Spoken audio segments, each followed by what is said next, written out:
Thank you, JJ. I'm just waiting for the slide to come up, but I was asked to talk about our Asian Literature Circle. You're welcome. That in 1994, Jim Wong Chu and educator Yvonne Brown and I met to create what has now evolved to being the Vancouver Asian Literature Circle. Next. Occasionally, authors attend. In 2013, J.J. Lee attended when Ada hosted us in her beautiful family home. Ada encouraged us to present at LiterASIAN. Last year, Ada moderated our joint session, which featured authors Sharon Lee, Hugh Pham Fraser, and Winnie Cheung. Ada, also a director of the Pacific Canada Heritage Centre Museum of Migration Society, also known as PCHC MOM, created her family's migration story, and thanks to Sophie, who's here, who helped her, which is on the PCHC MOM website. I encourage you to share your family heritage or migration story there also. In memory of Ada, PCHC MOM has a memorial fund to share heritage and migration stories, including yours, that might otherwise be forgotten or lost. Please see our PCHC. Eric, come up. To share your heritage migration stories. And this is Eric, who created this doodle in honor of Ada. So please see our PCHC MOM newsletter or see me for more information about this fund and how to publicly share your heritage and migration story through PCHC MOM. Thank you, artist Eric Lee, for creating this lovely doodle for Ada.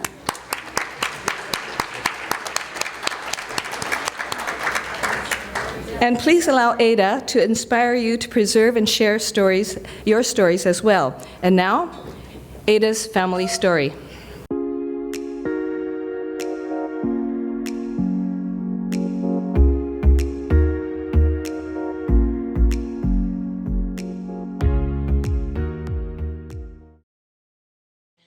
My family migration story starts with my grandfather, John Con, who came to Canada in the 1920s from a small village in China.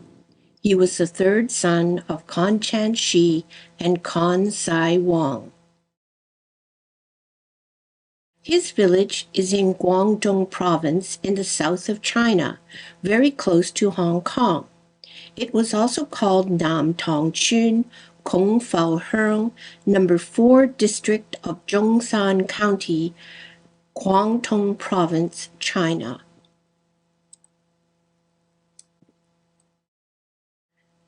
The Con family ancestral home consisted of 2 concrete towers with a house in the middle. Here the family with 7 children lived with their extended relatives.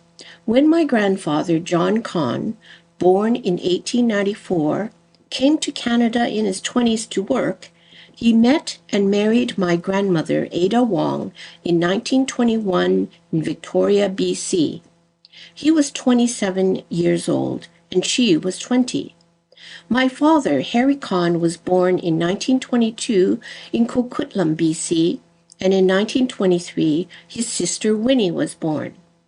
When my father was just 2 years old, he, my aunt, and my grandmother were sent back to China, as was the custom, so that they could study Chinese culture and learn family life in the ancestral home.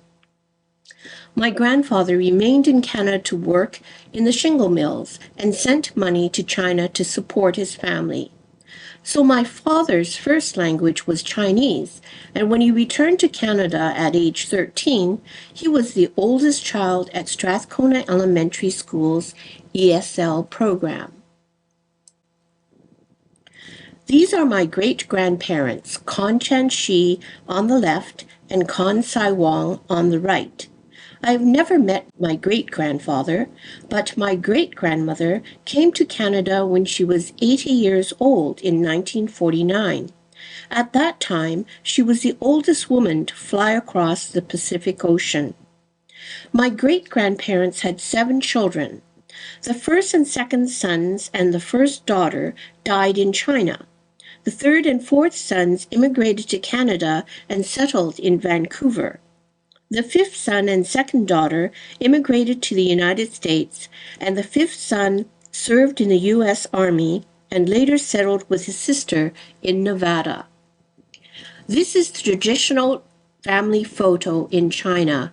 It shows my great-grandparents, my grandmother, and my mother and my father and aunt, as well as my father's cousins and other relatives. But the backdrop is false.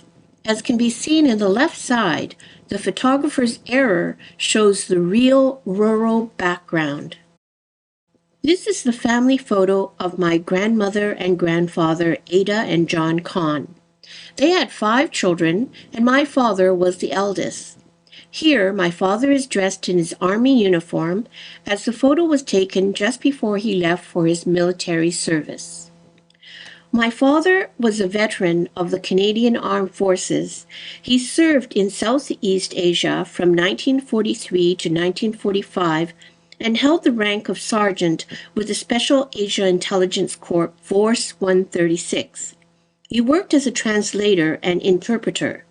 After his return from army service, he went back to the family village in China to visit the family and to search for a wife. He met my mother in Macau, and after a short courtship, they were married and returned to Canada in 1949.